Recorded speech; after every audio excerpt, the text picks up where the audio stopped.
Zimbabwe టూర్లో యువ భారత్ సత్తా చాటుతోంది. వరుసగా రెండో మ్యాచ్లను గెలిచి సిరీస్లో 2-1 ఆధిక్యంలో నిలిచింది. అయితే మూడో టీ20 తుది జట్టు ఎంపిక చర్చనీయాంశంగా మారింది. ముఖ్యంగా కెప్టెన్ శుభ్మన్ గిల్ పై అభిమానులు, విశ్లేషకులు ఫైర్ అవుతున్నారు.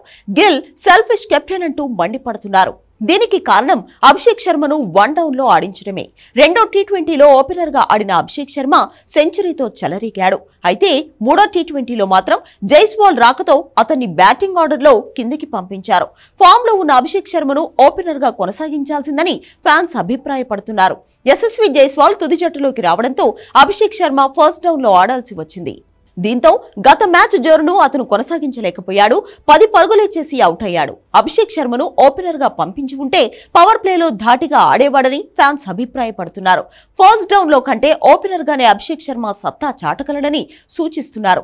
కనీసం చివరి 2 మ్యాచ్ల్లోనైనా అతన్ని ఓపెనర్ గా ఆడించాలని కోరుతున్నారు. Shubman Gill the selfish captaincy అని, అభిషేక్ శర్మ కోసం తన స్థానాన్ని త్యాగం చేయాల్సిందని అభిప్రాయపడుతున్నారు. అయితే లెఫ్ట్ రైట్ కాంబినేషన్ లో భాగంగానే శుభ్మన్ గిల్ ఓపెనింగ్ చేసినట్లు తెలుస్తోంది.